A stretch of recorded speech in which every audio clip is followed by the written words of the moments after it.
méditation, un moment de réflexion. Les dimanches, nous avons dit que c'est une parabole qui enseigne très bien. Enseignée très souvent dans les lieux de deuil. Et aujourd'hui, nous l'enseignons dans un culte de gloire. Dans un culte où Dieu est présent.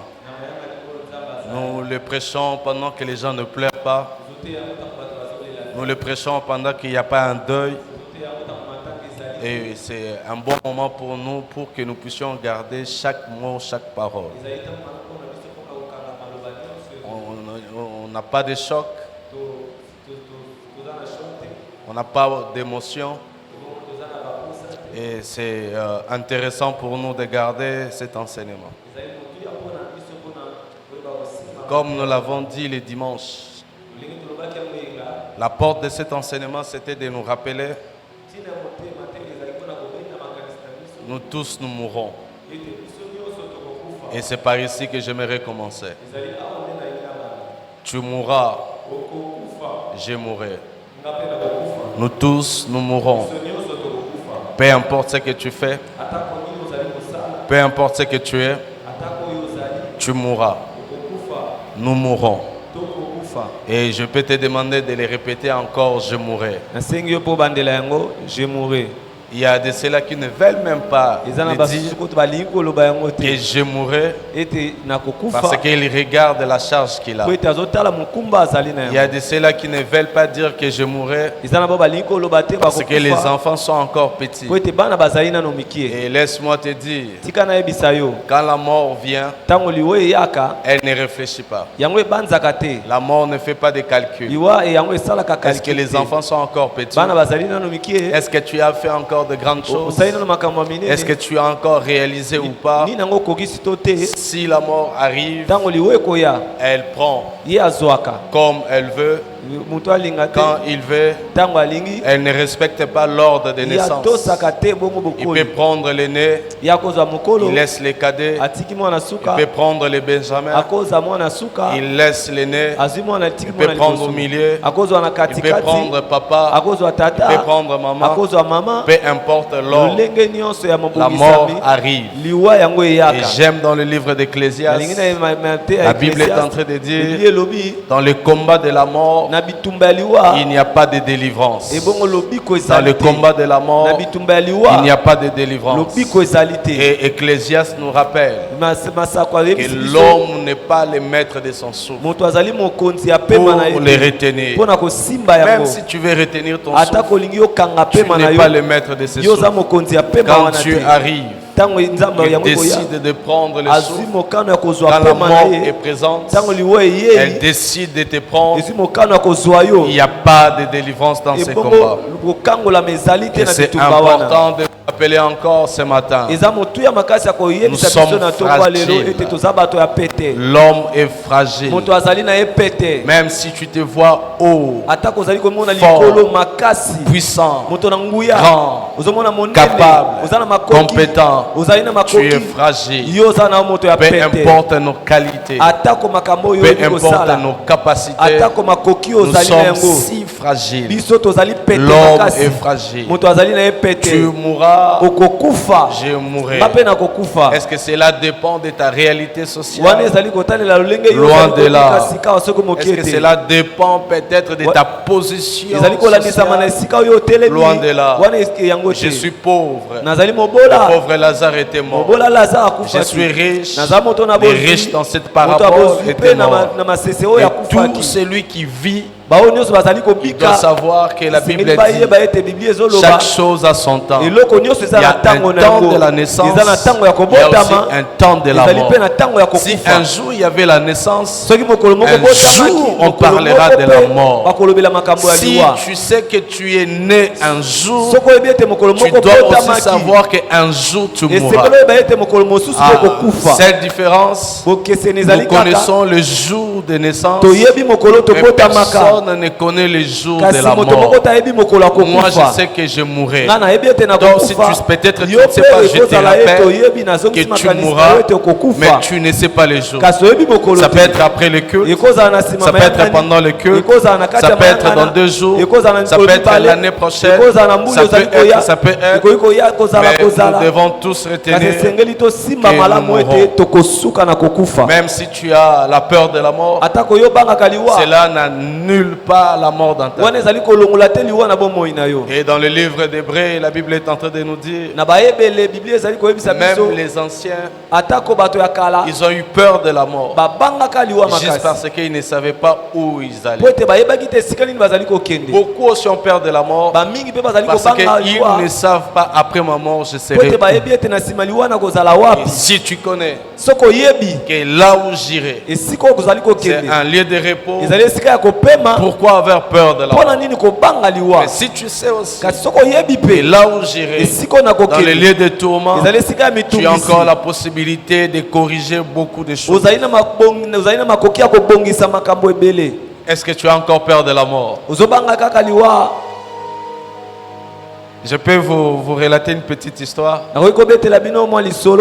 Et je n'avais pas calculé ça. Il y a Erdi. Il a pris le véhicule de Papa Alfred pour récupérer les enfants, pour les amener à l'école. Il est venu chez moi prendre les enfants. Et il y avait Alliance, le fils de Maman Vérose. Erdi est entré dans le véhicule. Il fait des manœuvres. Et pendant qu'il faisait des manœuvres, Alliance était derrière. Et quand Erdi reculait, Alliance a fui en disant: je suis encore petit, je ne mourrai pas. Donc même les petits Alliances, c'est que je n'ai pas besoin de mourir maintenant parce que je suis petit, je ne peux pas céder. Et on appelle ça l'instinct de protection. Même un bébé, si tu le prends, tu le jettes, il a tendance de se bloquer parce que l'instinct fait que le petit ne veut pas mourir. C'est normal pour les enfants. C'est normal pour Alliance. Il ne sait pas encore là où il va partir. Mais toi et moi, ce matin, je te repose la question: as-tu peur de la mort encore? Est-ce que tu as encore peur de la mort? Pour toi, la mort te dit quoi? Pourquoi pour toi la mort c'est quoi? Est-ce que la mort c'est la volonté de Dieu ou pas?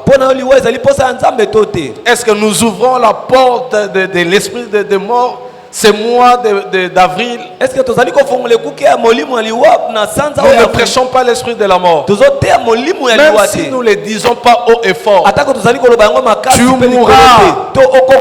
Des fois je peux te choquer. Peut-être pendant que tu es là, moi je te vois déjà dans le cercueil. Le jour là, comment tu seras allongé? Peut-être avec le costume que tu porteras, avec ta robe qu'on mettra. Même si je réfléchis à ça ou pas, la mort viendra.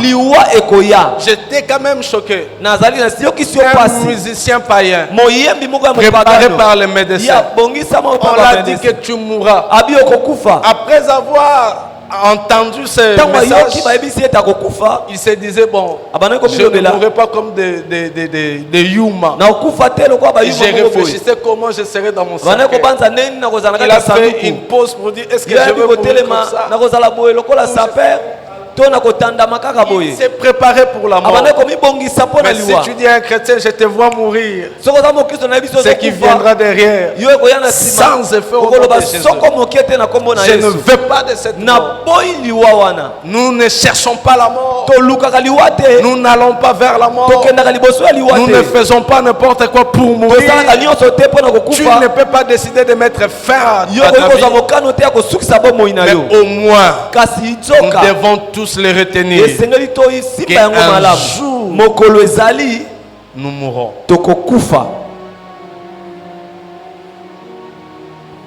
Même si tu me regardes pas. Même si tu me dis, oh, le kamnin.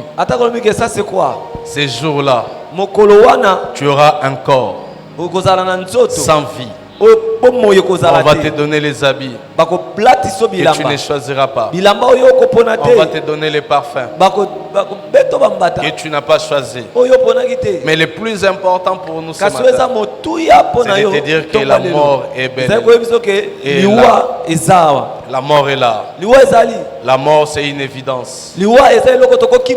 La mort c'est une évidence. La vie c'est une évidence. La vie c'est un cadeau. La vie c'est un don. Et dans un sens courant, on définit la mort comme la cessation de la vie, la cessation de l'activité. Pour nous dire que le jour où nous mourrons, la vie s'arrête, l'activité s'arrête, plus rien à faire. Et j'aime encore Ecclésiaste qui dit, après la mort, il n'y a plus d'amour, il n'y a plus de haine, il n'y a aucun sentiment. J'aimais beaucoup ma femme, mais si je meurs aujourd'hui, plus d'amour pour elle. C'est normal, elle peut avoir encore l'amour pour moi, mais un amour dans un sens unique. Mais moi, je n'aurai plus la force d'aimer celle qui était l'épouse, celle qui était la femme, celle qui était tout ce que je veux. Et si le sens courant définit la mort comme la cessation de la vie, mais la réalité spirituelle, la mort ce n'est pas la fin. Mais par contre la mort c'est le commencement d'une éternité. C'est le commencement d'une vie. Et c'est le commencement aussi d'une mort. Certaines personnes, ils commencent déjà leur vie éternelle. Et pour d'autres, déjà leur mort éternelle. C'est pour l'éternité. La mort c'est une porte qui nous amène à l'éternité. La mort éternelle ou la vie éternelle. Et dans le plan primitif de Dieu, Dieu a créé l'homme à son image. En faisant l'homme, il a fait une âme vivante. Dieu ne voyait pas la mort quand il faisait l'homme. Dieu créait l'homme pour que l'homme puisse vivre éternellement. Mais la mort a intervenu suite à une désobéissance aux ordres divins. La mort a été le salaire de la désobéissance aux ordres divins. Et voilà pourquoi on peut parler de la mort spirituelle, on peut parler de la mort physique.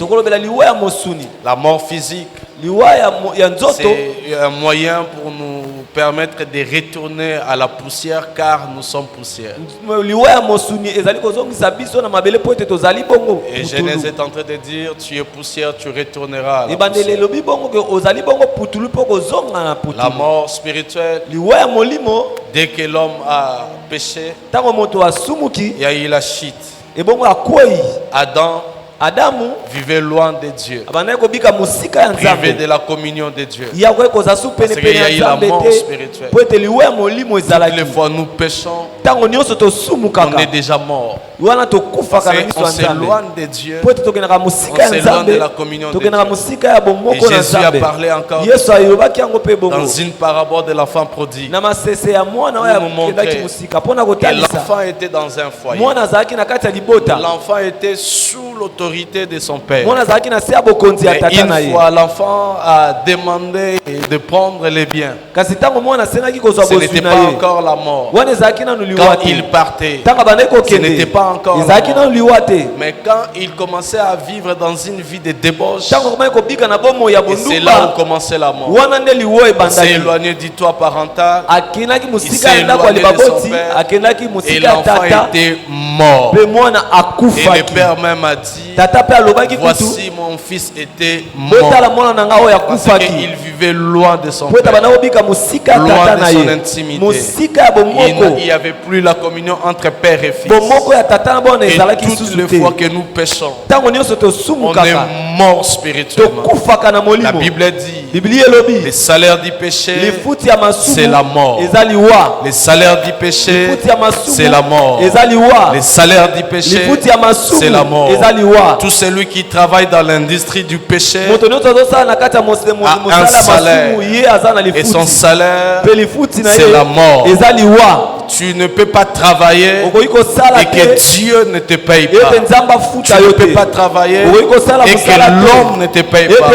Pour tout celui qui travaille a droit à un salaire. Et le salaire du péché, c'est la mort. Et pendant que l'enfant prodigue était loin de son père, il a compris. Et je dois retourner à la maison pour que je sois régénéré, pour qu'on parle de la résurrection. Voilà pourquoi tout celui qui vit dans le péché, il a besoin de Jésus, il a besoin de la résurrection, il a besoin de la régénération. Sinon, tu resteras mort spirituellement et la mort spirituelle entraînera la mort physique. Et la mort spirituelle entraînera la mort physique. Avant d'être mort physiquement dans le péché, cela commence d'abord dans le spirituel. Le péché que tu es en train de faire te donne la mort spirituelle. Et si tu ne te ressaisis pas, si tu ne veux pas te repentir, et cette mort spirituelle engendra la mort physique. Et cela ne te donnera plus l'opportunité, l'occasion de se repentir. Fini pour toi. Fini pour toi. Et tu as peur de la mort physique pendant que tu vis dans le péché. En réalité, nous voyons quelqu'un qui est vivant, mais spirituellement mort. Et celui qui a vraiment, réellement peur de la mort physique, il doit aussi avoir peur de la mort spirituelle. Parce que c'est inconcevable. La manière dont je me conduis, la vie que je mène, cela prouve que je suis déjà mort spirituellement. Et je ne peux pas avoir peur de la mort physique pendant que je suis mort spirituellement. Nous te voyons vivant. Tu chantes, tu danses, tu manges, mais tu es déjà mort. Pourquoi avoir peur de la mort physique, mais tu n'as pas peur de la mort spirituelle? La manière dont tu te comportes. Tu vis dans le plaisir. Tu vis dans le désordre. Tu fais n'importe quoi. C'est déjà la mort. Mais quand on te dit que je vois la mort, c'est là où tu stresses. Mais tu ne sais pas que ta vie présente, c'est déjà la mort pour toi. Ce que tu fais, c'est déjà la mort pour toi. Mais tu as encore la chance de chercher Jésus, de te repentir, de donner ta vie à Christ et Jésus, pour que cette mort change en vie.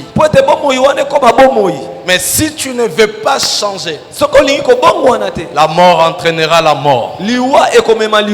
La mort appellera la mort. La mort te conduira à la mort. La mort spirituelle amènera la mort physique. Et c'est impossible pour que la mort physique appelle la mort spirituelle. Parce que la mort physique commence par la mort spirituelle. Et déjà mort spirituellement, et après les riches et les pauvres, Lazare. Cette parabole nous enseigne qu'est-ce qui arrive après la mort. Ce n'est pas la mort qui dérange, mais c'est après la mort qui doit nous déranger. Et là où ça se trouve peut-être la raison de notre panique de la mort. Là où peut-être on peut se dire, est-ce que si je meurs aujourd'hui, je vivrai devant Dieu ou loin de Dieu. Ce n'est pas de dire que j'ai encore des enfants qui sont petits. Les gens vont pleurer. J'ai encore des entreprises, j'ai beaucoup de choses. Je dois me marier. C'est comme si la mort c'est seulement pour les mariés.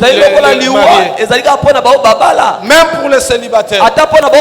Mais le plus important pour nous, cette parabole nous enseigne qu'est-ce qui arrive après la mort.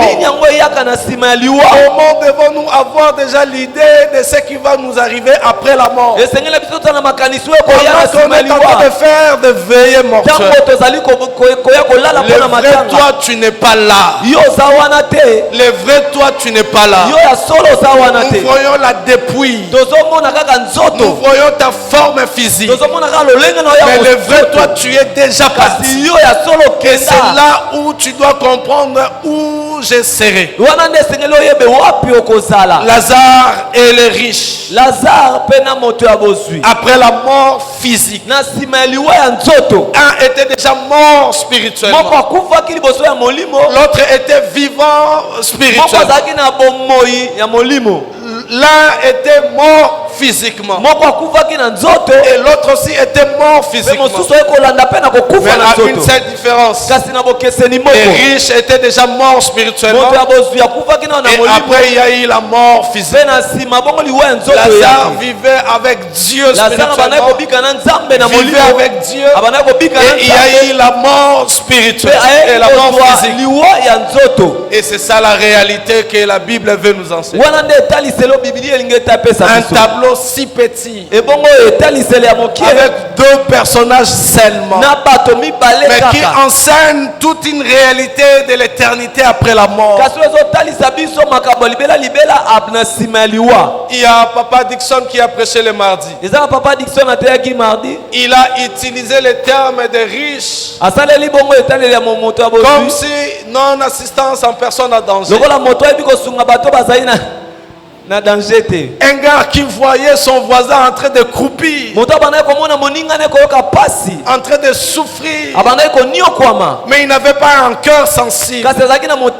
Non-assistance. J'ai beaucoup aimé ta pensée. Quelqu'un qui souffre, mais les riches n'avaient pas ce cœur. Il vivait loin de Dieu. Et d'ailleurs, nous ne pouvons pas l'appeler seulement les riches, mais nous pouvons aussi l'appeler les mauvais riches. Il y a des bons riches, mais il y a des mauvais riches. La parabole nous montre que ces riches, c'était un mauvais. Un gars qui était insensible. La douleur de l'autre ne lui disait rien. La souffrance de l'autre ne lui disait rien. Mais la réalité que nous avons après leur mort, les riches et les pauvres, la Bible dit, on l'a dit le dimanche passé, l'un était enseveli et l'autre était porté par les anges. J'aimerais qu'aujourd'hui à l'église, peu importe le temps, peu importe le jour où la mort viendra, que nous ne serons pas seulement ensevelis, mais que nous soyons portés par les anges. Je veux que cela arrive à Sinaï. Je sais que tu vivras. Je sais que tu as beaucoup d'années devant toi. Peut-être 60 ans devant toi. Peut-être 50 ans devant toi. Peut-être 2 ans devant toi. Peut-être 1000 ans devant toi. Mais quand tu quitteras cette terre de vivant, que tu ne sois pas seulement enseveli, mais que tu sois porté par les anges. Ce n'est pas donné aux impies, ce n'est pas donné aux pécheurs, ce n'est pas donné aux méchants, ce n'est pas donné aux voleurs d'être transportés par les anges, mais c'est donné aux enfants de Dieu, c'est donné aux chrétiens. Même Paul, l'apôtre des païens, il a dit Christ est ma vie et la mort c'est un cœur pour moi, parce que je sais si je je meurs aujourd'hui, je vivrai près de Dieu. Je serai porté par les anges. Christ est ma vie. Christ est ma vie. La mort, c'est un gain pour moi. Et moi je parle de la mort. Toi tu murmures. Et je te prépare, je prépare ton âme. Et ce qui est grave, dans le livre de Genèse, quand Dieu créa l'homme, il a dit, je le fais une âme vivante. Dieu a créé que l'âme soit vivante. Même si la mort a été introduite dans la terre, mais cette pensée reste. C'est le corps qui cède, mais l'âme reste vivante. Mais l'âme vivra dans l'éternité. Dans quelle éternité? Éternité avec Jésus ou éternité à loin de Jésus?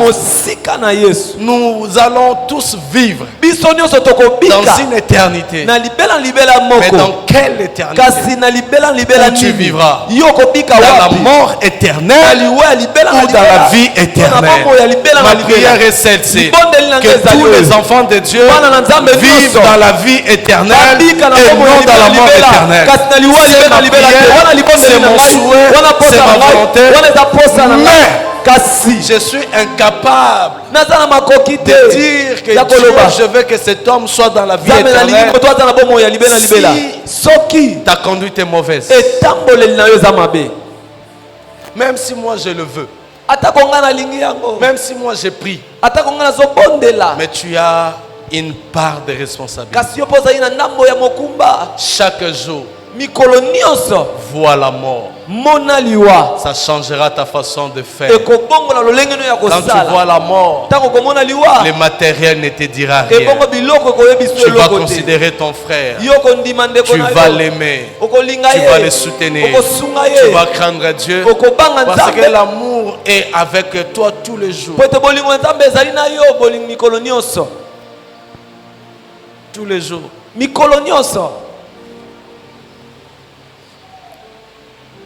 Mais ce qui est difficile, c'est de tomber entre les mains de Dieu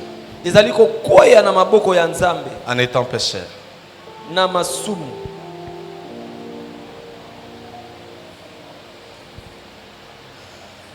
Si tu tombes entre les mains de Dieu, j'aimerais dire comme un bon Quinois, tu tomberas dans une mauvaise poule. Un pécheur qui tombe entre les mains de Dieu, tu tombes dans une mauvaise poule. J'aimerais que tu meurs. Tu tombes entre les mains de Dieu, mais d'être juste, d'être chrétien, pas un chrétien d'appellation, mais un chrétien de vie, pas un chrétien d'appellation, un vrai chrétien, même là où personne ne te connaît, même là où personne ne te voit, même si on ne check pas ton téléphone, on ne verra rien que la parole de Dieu. Même si on te met dans un coin où il y a beaucoup de femmes légères, tu as l'argent, mais on ne te donnera pas le nom de papa chéri, de papa mignon, de papa. Tu restes chrétien et vrai chrétien. J'aimerais que tu tombes entre les mains du Seigneur en ayant chrétien. Hébreux 10, verset 31. Oui, c'est une chose terrible que de tomber entre les mains du Dieu vivant. C'est une chose terrible de tomber entre les mains du Dieu vivant. Si aujourd'hui tu tombes, tu tomberas entre les mains de Dieu vivant. Mais tu tomberas comment? Juste, saint, craignant Dieu, l'ennemi de cupidité, où tu tomberas païen, c'est lui ou celle qui ne craint pas Dieu, c'est lui ou celle qui trompe son mari, qui trompe son épouse, qui volait l'argent des agents, qui détournait la caisse de l'État, qui faisait n'importe quoi. Comment tu tomberas entre les mains de Dieu? Et si nous arrivons à faire l'autopsie pour comprendre dans quel mort celui-là est décédé, et qu'on faisait l'autopsie spirituelle pour comprendre dans quel état l'autre est parti, je vous dis, on aura des deuils jeunes. Mais on est en train de célébrer Dieu. Nous pleurons la séparation qui fait mal, parce que je n'aurai plus le son de ta voix, je ne bénéficierai plus de ta chaleur, je ne bénéficierai plus peut-être de ton amour, mais au moins nous sommes dans la joie, parce qu'après l'autopsie on a remarqué, on a les résultats que cet homme est tombé chrétien entre les mains de Dieu, et on ne peut que célébrer. Des fois nous pleurons, mais on ne se pose pas la question: est-ce que cet homme craignait Dieu? Est-ce que cet homme servait Dieu? Moi je vais dire, je pleure, ça me fait mal, mais je suis dans la joie. Mon fils, ma fille, mon frère, il est dans le Seigneur, et je suis sûr et certain, dans la félicité de Dieu, on va se revoir de l'autre côté. Mais si moi je ne sais pas faire cette autopsie, mais toi-même tu dois te regarder tous les jours. Suis-je dans le droit chemin? Est-ce que je crains Dieu? Est-ce que ça va?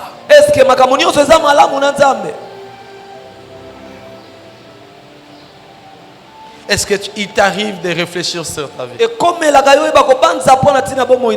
Est-ce qu'il t'arrive de te poser la question que je mourrai un jour? Le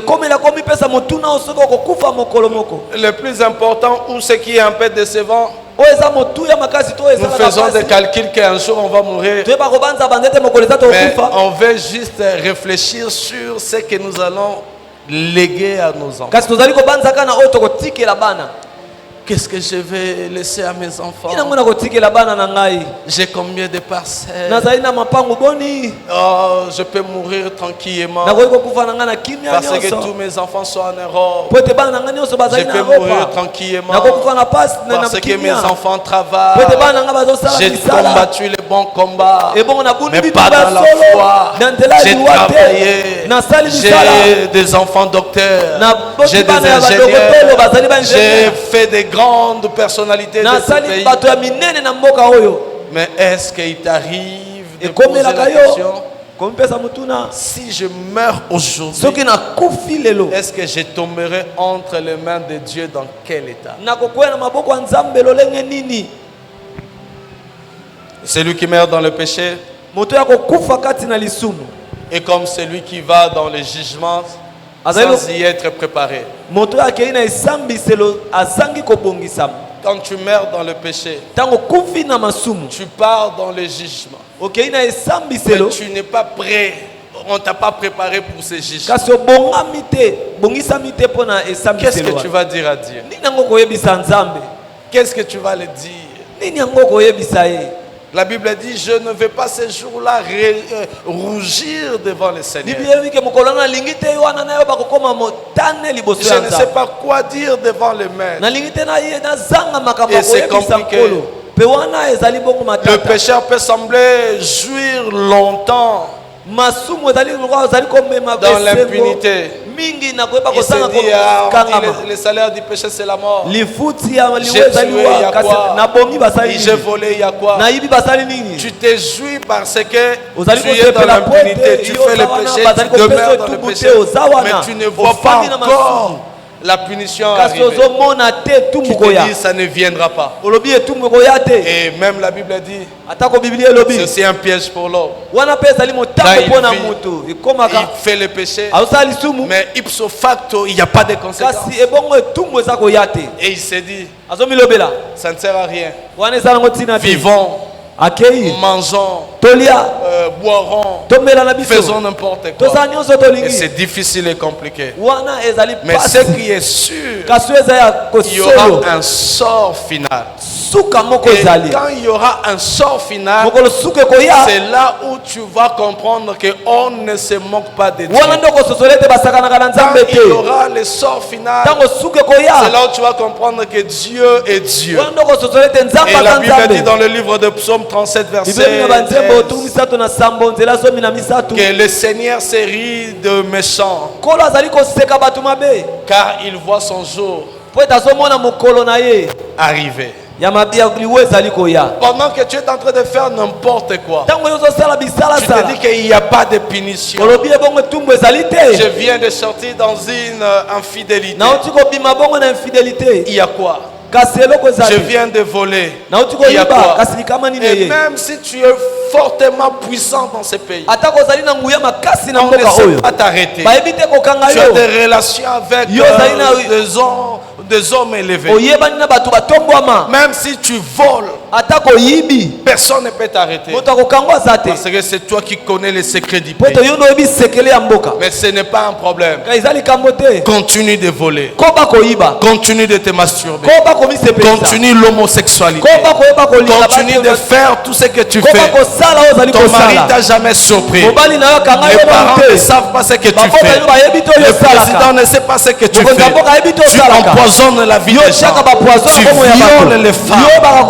Tu détournes les enfants d'autrui. Continue à le faire. Mais la Bible dit l'Éternel se moque de méchants. Quand il voit le méchant, il se rit. Parce qu'il va venir leur jour.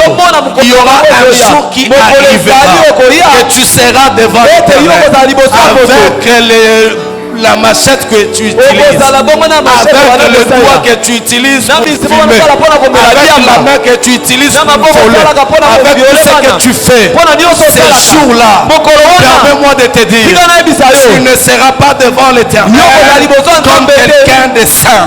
Tu ne seras pas devant l'Éternel comme quelqu'un d'innocent.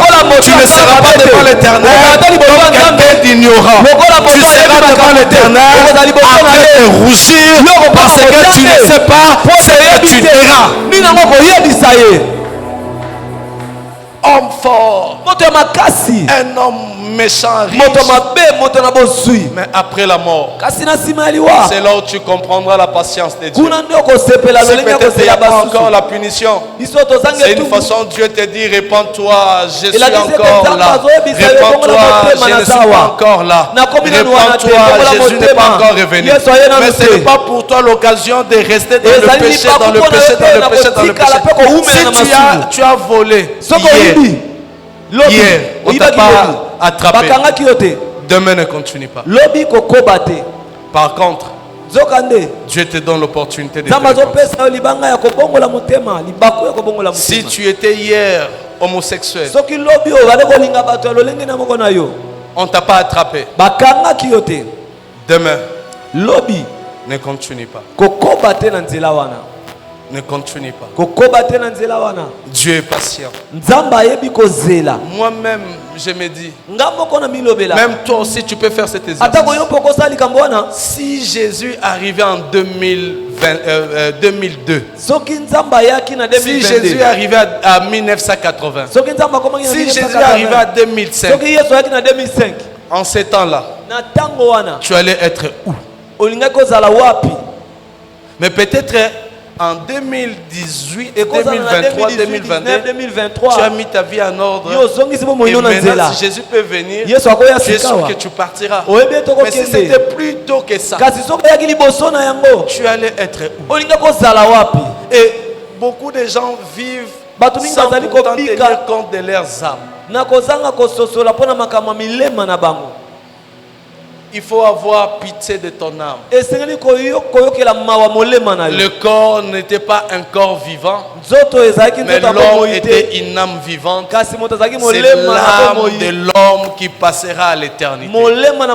Et pourquoi l'âme? C'est la partie immatérielle, c'est la partie qu'on ne peut pas toucher, c'est la partie où résident tous les sentiments. Même si tu me permets, non? Pardon. Même si j'ai fait un mbata à ses frères, ce n'est pas seulement la joue qui aura mal. Bon, ça micro, mbata, il y a onction. Amen. Merci. Même si je fais un mbata à mon frère, ce n'est pas seulement la joue qui aura mal, mais c'est aussi son âme. Même quand on te pique ça fait mal jusqu'à l'intérieur du cœur. C'est pas le cœur, mais c'est l'âme. Pour te dire que là où tu auras ta vraie souffrance. Si je donne à papa Alfred 500 francs congolais, les 500 francs congolais va partir dans sa poche. Mais l'argent ne sera pas dans sa poche, l'argent sera dans son cœur. Et le cœur est en train de parler, c'est là. Pour dire que la vie éternelle passera dans l'âme, la mort éternelle passera dans l'âme. Et si tu ne prends pas soin de ton âme, c'est le toi qui vas souffrir. Le pasteur Blaise Saki l'a chanté. Après avoir te donné tout, mais yo wana, mais toi, tu es pas en dessous de la terre. Mais devant Dieu, que dirais-je? Un jour, le corps ne fera rien pour toi. Le corps qui te pousse à aller suivre les femmes d'autrui. Le corps qui te pousse à la masturbation. Le corps qui te pousse à l'avortement. Ce corps ne sera pas capable d'être devant Dieu. Et c'est l'âme qui sera devant Dieu. Même les gens qui disent que c'est le démon et le diable, c'est l'envoûtement. Quand toi tu te prostitues parce que le diable t'a poussé, est-ce qu'on voit le diable avec la fille ou bien on te voit avec la fille? Et cela veut dire quoi? Ce n'est pas le diable qui passera au jugement. Dieu ne jugera pas le diable parce que toi tu étais tombé dans l'impudicité. Dieu ne jugera pas le diable parce que tu es dans l'homosexualité. Dieu ne jugera pas le diable parce que tu es dans l'occultisme. Mais Dieu te jugera parce que c'est ton corps, c'est ton âme, c'est ton esprit. Arrêtez avec le diable. Laissez-le dans son coin. Laissez-le dans son coin. Toi, crains Dieu. Respecte Dieu. Fais tout ce que Dieu te demande. Surmonte les sentiments. Surmonte les sentiments. Jésus a dit à l'un de ses disciples, arrière de moi Satan. Ce n'était pas la voix de Satan. Ce n'était pas Satan. C'était Simon. C'était la voix de Simon.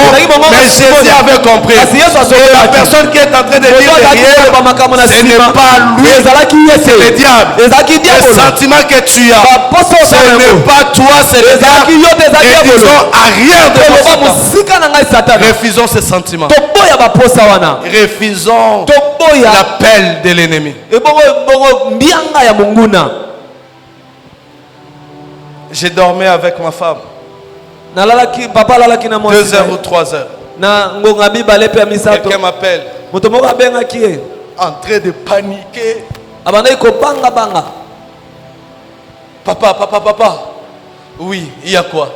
Prie pour moi. Lucifer m'appelle. J'ai l'appel de Lucifer. Toi, tu as eu l'appel de Lucifer. Je vais intervenir où? L'appel de Lucifer à 3 heures. Il m'appelle vraiment. J'ai eu l'appel de Lucifer. Il t'appelle comment? Il y a des chéris, il y a des gens. Et après investigation, j'ai compris que même la personne mélangeait les moutons rouges et les comment on appelle ça? Et les chambres, comment on appelle ça? L'otoko. Donc, et il était vraiment dans les femmes, il voulait montrer beaucoup de choses. Mais quand le diable t'appelle pour la prostitution, c'est simple, ne prends pas son appel. Dis-lui, mon corps et le temple du Saint-Esprit. C'est fini. Est-ce que c'est un appel que tu peux prendre? Non. Si tu m'appelles, c'est un choix pour moi de prendre ou ne pas prendre. Si le diable, et puis ce qui est vrai, on l'appelle le tentateur. Il n'est pas le faiseur. Il ne vient pas faire, mais il vient tenter. Il tente, il ne fait pas. Le diable est appelé le tentateur. Il tente nos frères. Il tente les amis. Mais le diable n'est pas le faiseur. J'ai laissé l'argent ici. Papa, est-ce que tu peux voler? Il te tente de prendre des choses. Mais si le diable te force, tu dois prendre, il met dans ta poche, c'est différent. Il ne vient que tenter. Donc cela veut dire, je vais essayer si ça va marcher ou pas. Mais si toi tu facilites que ça marche, c'est toi. Il a tenté. Il y a un élève, on lui dit, viens faire résoudre l'exercice au tableau. Bon, prof, moi je ne sais pas, mais je vais tenter seulement. S'il a eu 0, il ne faut pas le punir parce qu'il a dit je vais tenter. Mais un enfant intelligent ne vient pas tenter de résoudre. Un enfant intelligent dit donne-moi la craie, je vais résoudre cet exercice. C'est exactement. Jésus ne vient pas nous tenter. Jésus vient faire. Et le diable ne vient pas faire. Le diable vient tenter. Mais c'est toi qui vas confirmer sa tentation. En faisant, tu confirmes sa tentation. En refusant, tu dis non. Je ne peux pas. Ton corps est le temple du Saint-Esprit. Ce n'est pas le corps où tu peux faire des tatouages comme tu veux. Ce n'est pas le corps où tu peux percer où tu veux. Ce n'est pas le corps où tu peux exposer comme tu veux.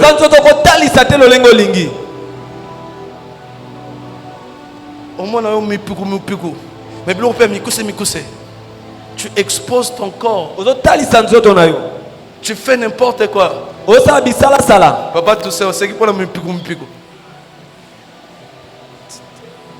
Tu te fais un bloc de colis. Mais quand on se connaît, il faut pas tu dois savoir comment tu es vêtu par rapport à ton corps. La Bible dit une chose. Il est impossible que le scandale n'arrive pas. C'est impossible que le scandale n'arrive pas. Donc pour dire que le scandale sera toujours là. Mais la Bible met en garde. Tout celui qui sera l'occasion de chute, c'est lui qui est le vrai problème. C'est possible qu'on puisse parler du scandale. Mais qui en est l'auteur de ce scandale? Et c'est la personne qu'on doit prendre. Et puis c'est ta possibilité à remonter. Qui n'a pas la possibilité de remonter. Mais aujourd'hui il y a beaucoup de scandales. À cause des gens. Nous copions vaguement. Mais nous ne respectons pas de culture. Nous faisons n'importe quoi. Mais nous ne voulons pas respecter même pas la culture des hommes. Mais nous avons aussi notre culture.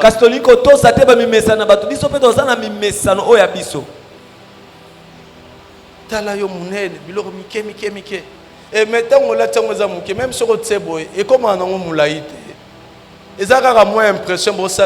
On l'a dit d'abord mukuso bimi ata sur le tsebo et comment moulaïte. Peut-être que comme moulaï au commissaire awa au kitisi et comme moulaï côté moro mais côté musu super scandale. Ce qui nazala qui na kisi na kuboa kila rabat fio ne sota libum. Na poto me batunyo soto ba bimi makwante parce que tu vas voir toutes les filles. Bablo Rogaga Awe Bombami, attends-moi pantalon, nombril et Bombami, mais tout ça la ceinture naturelle. Je parlais avec maman Béni hier. Elle vient de l'Afrique du Sud. Elle m'a dit j'ai vu des mamans, mon nene koleka maman bita. Mais à la timo elo na mukuse. Et toi tu prends parce que au moni kuna oyo memi. Maman beni balo binga pe na okutina munene te. Na muke. Na libala obomi. Na respect obomi. Et puis ba scandale ya ba mibalo ne surtout bazao. Mais ba quel fait le likolo na yote. Le péché ne commence pas seulement par l'acte, le péché commence par la pensée. Et le salaire du péché, c'est la mort. Donc, parce que je mets au travers de toi parce que c'est compliqué. C'est très, très compliqué. Lazare nous montre autre chose. Les riches nous montrent autre chose. Après la mort, il n'y a pas que la mort. Après la mort, il n'y a pas que la vie. Après la mort, il y a la vie et la mort. Après ta mort, toi tu seras.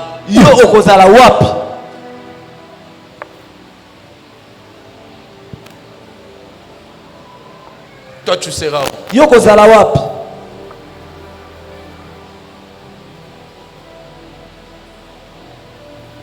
Lazare est mort porté par les anges. Tranquille. Ici sur terre, il souffrait. Mais il gardait son cœur. Il faisait confiance en Dieu. Après ça, il vit une vie éternelle. Mais je te pose la question, après ta mort aujourd'hui, tu seras.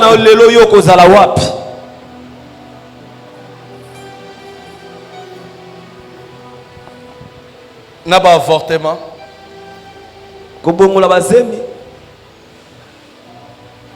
N'a pas empoisonnement. C'est possible que c'est ta vie passée. Mais si tu ne mets pas de l'ordre et que la mort te trouve toujours dans la même pratique, ne compte même pas sur la vie éternelle. Ne compte pas sur la vie éternelle. La vie éternelle, j'aimerais te dire, on le commence déjà ici sur terre. Ça se prépare ici sur terre.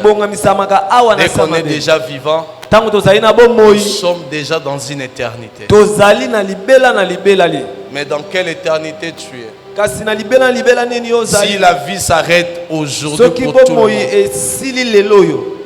où seras-tu?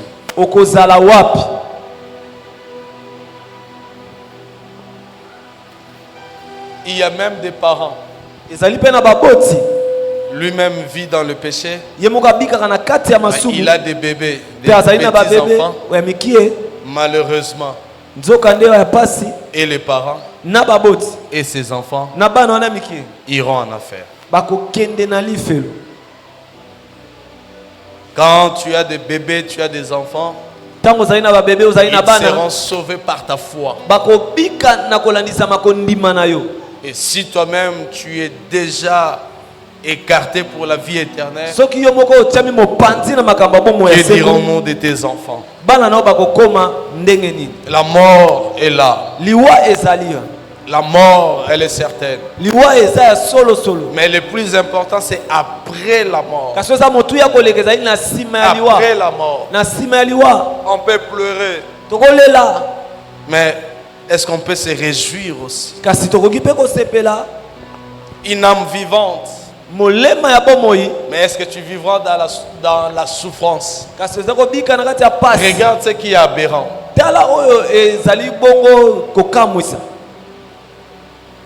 Tu veux vivre ou tu veux que ton âme vive dans une éternité juste pour la cigarette. La cigarette que tu es en train de prendre aujourd'hui fera que ton âme vive éternellement dans la souffrance. En réalité, tu n'es pas intelligent. En réalité, tu n'es pas sage. Juste pour la bière, tu veux que ton âme passe une éternité dans la souffrance. Tu n'es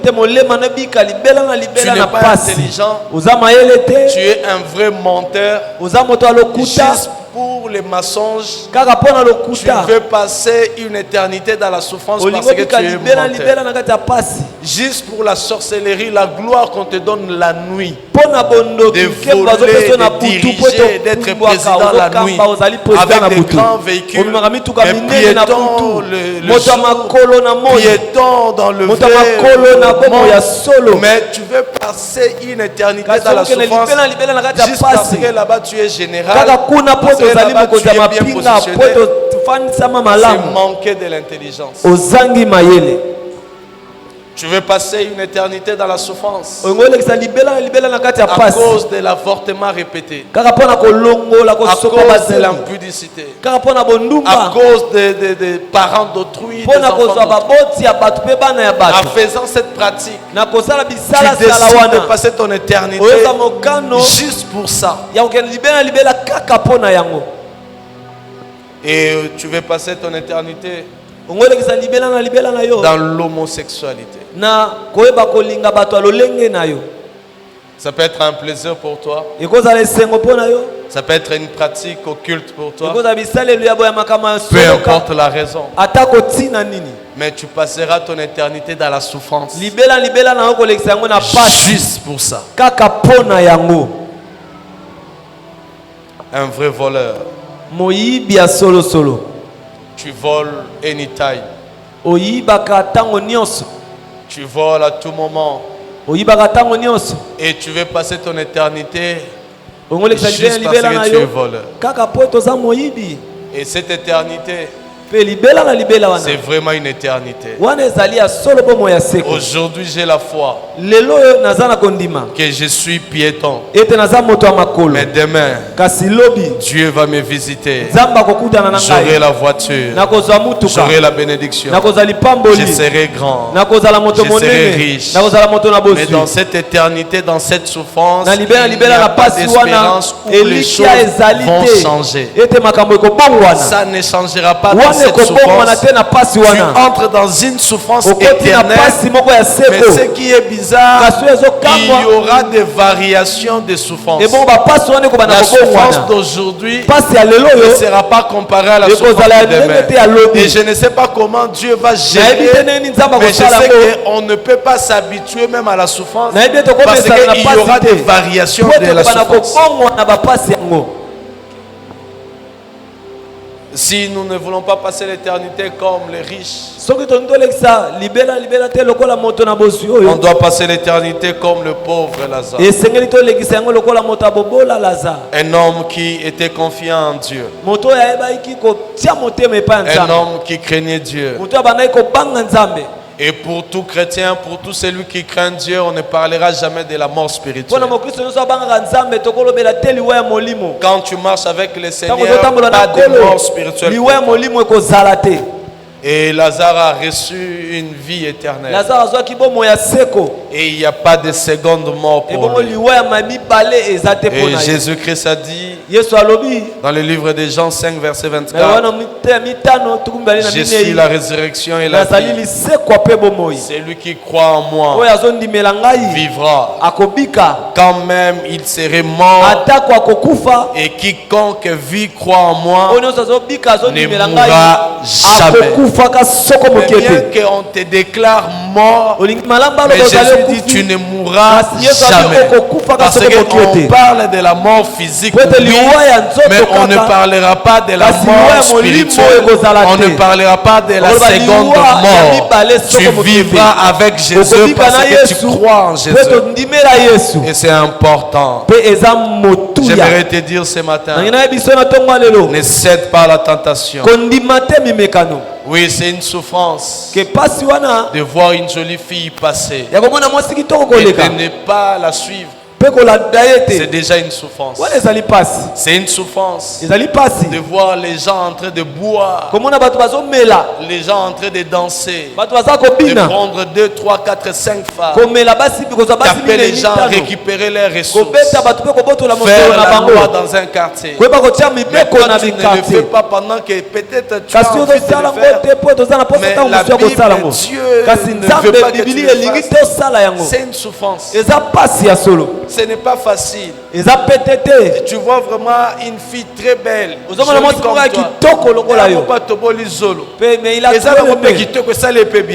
Mais toi aussi tu veux le faire, mais ne pas le faire c'est aussi une souffrance. Mais ce que j'aime, la Bible a dit, toutes ces souffrances seront récompensées dans les tribunaux de Dieu. Parce que tu as eu à souffrir pendant qu'une belle fille passait, tu étais calmé, maîtrisé pour ne pas suivre cette souffrance-là, l'Éternel va te payer pour ça. Il y a moi ibobela ngamwa on est là tare lamba et là tu lamba ya pembe ya gel ya glace Amélie la vie bon moi si tu savais tu n'allais pas parler de la mort mais pendant que nous souffrons ces manquements l'Éternel Dieu va nous récompenser.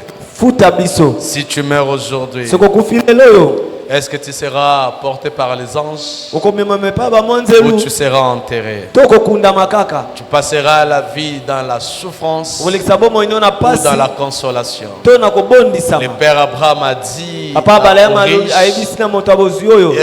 ici le pauvre Lazare est dans la consolation. Mais le Père Abraham n'avait pas dit aux riches que là tu souffres. Mais c'est le riche lui-même qui a dit, informé même mon Père Abraham, ici je souffre. N'entrez pas dans cette souffrance. Je t'empêche de ne pas arriver là. Mais c'est que moi je veux que toi tu sois dans la consolation avec l'Éternel. J'ai cherché la pensée la nuit, mais je n'ai pas trouvé de références bibliques. Mais la pensée m'est quand même restée. Je pense que c'est Paul qui est en train de dire, de la même façon vous avez eu part aux souffrances, de la même manière vous aurez part à la consolation. La souffrance d'aujourd'hui sur cette terre, le manquement de cette terre, et l'Éternel va te récompenser, te consoler de l'autre côté. Donne ta vie à Christ Jésus. Aime Jésus. Crains Dieu. Marche dans la sanctification. Même quand la mort viendra, les gens vont pleurer. Mais là, tu trouveras la consolation. Je suis en train de te dire que la consolation finale viendra. Je suis en train de te dire qu'un jour tu seras consolé. Ce n'est pas seulement parce que tu es pauvre. Tu peux avoir les biens, la richesse, la gloire, le travail, mais si tu es en Christ Jésus, tu bénéficieras encore de la consolation éternelle. Que Dieu te donne la force, que Dieu te donne la force de marcher dans la tente de Dieu, d'avoir Christ comme Seigneur. C'est important. Vous savez ce qui était arrivé aux riches, c'est ce que les Kinois disent. Loyenge de quoi douleur.